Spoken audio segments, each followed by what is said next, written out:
Dólar e ano semanal. Este vídeo não é nenhuma recomendação de investimento, mas sim a partilha de um breve estudo técnico e fundamental com vista ao nosso lema, que é formar e informar. Ora, muito boa tarde, bem-vindos aqui a mais um comentário ao dólar yen, um comentário semanal ao dólar yen, e voltamos a estar aqui assim com o gráfico diário, onde vemos o RSI a continuar em cima da linha de 50, portanto a continuar a dar como válido aqui este movimento em alta do dólar-yen, criando um momento ao ativo que é este par dólar-yen,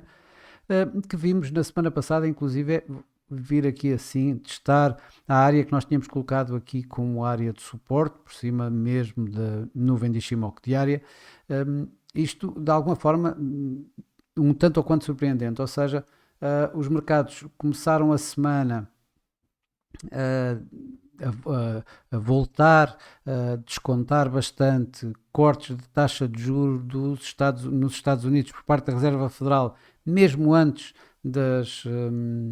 mesmo antes da própria reunião da Reserva Federal, e mesmo com a própria reunião da Reserva Federal, o mercado, digamos, não acreditou nas palavras de Jerome Powell, que depois de anunciada a decisão da Reserva Federal, como toda a gente esperava, de manter inalterada a sua política atual de taxas de juro, acabou ainda assim por referir que apesar das condições estarem a ser favoráveis a esse mesmo corte de taxa de juros, que iria durante este ano começar esse tal corte de taxas de juros, exatamente, aliás, como já tínhamos vindo a ver desde dezembro com os dot plot publicados na reunião, então, em dezembro,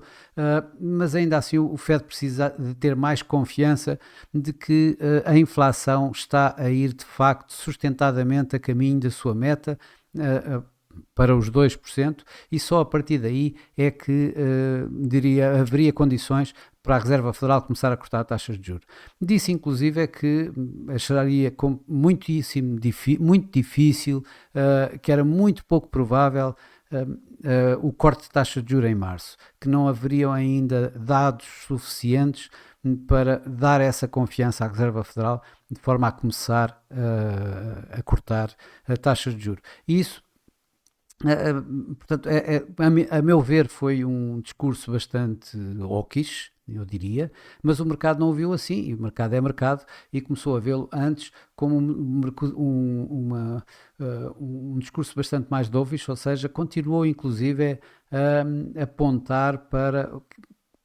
cortes de taxa de juro, inclusive em março. Ora, isso levou yields a cair. Aliás, nós vemos aqui é a curva invertida do preço dos futuros das obrigações a 10 anos, e vemos aqui assim esta queda, ou seja,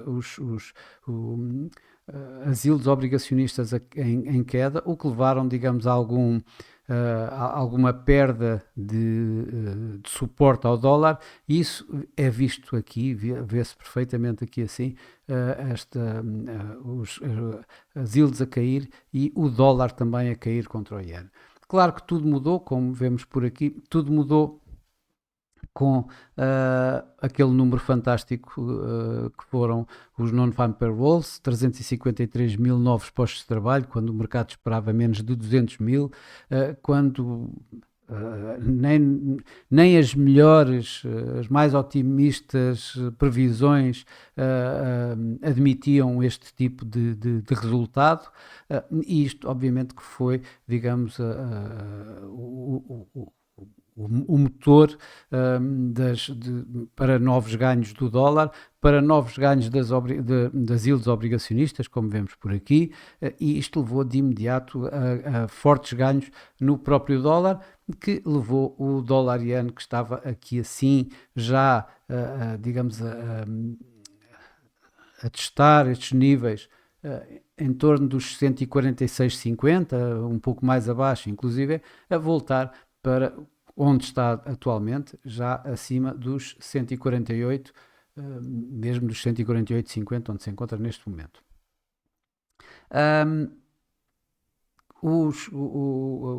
Mais tarde, esta noite, também tivemos o Jerome Powell nos 60 minutos, em que ele veio reiterar exatamente aquilo que já tinha dito antes, veio relembrar que os mercados continuam, que o Fed nos dot plot aponta para 3 subidas de taxa de juro e não 5 ou 6 como o mercado quer descontar, portanto tudo isso deu ainda mais força, de forma que a semana está a começar inclusive mais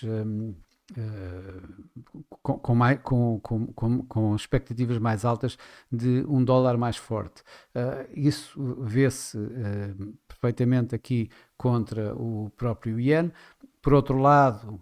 os mercados acionistas também têm vindo a alimentar os ganhos no dólar-iene, na medida em que os bons dados económicos que têm surgido e com os resultados empresariais que também têm sido divulgados, acabam por criar um otimismo no mercado portanto,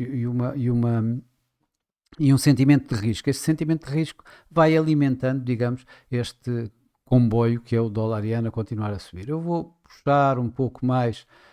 para a direita, na medida em que temos o preço a ir neste sentido.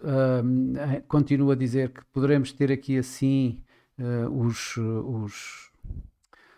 atingirmos os 149, 150 antes de haver uma provável correção deste movimento.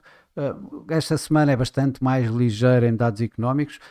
O principal vai ser daqui a alguns minutos o ISM de serviços, em que o mercado está também à espera de uma melhoria desde dos números da semana do mês passado, à volta dos 50.6 para os 52, e em que o mercado também vai estar a ver inclusive a componente de emprego dentro do próprio ISM, e se houver também uma recuperação também na componente de emprego, então digamos, mais ganhos podem existir com o dólar, na medida em que provavelmente ainda vamos recuar mais nas expectativas de cortes de taxa de juro, que baixaram francamente, ou seja, ainda há bem pouco tempo se esperava, as probabilidades,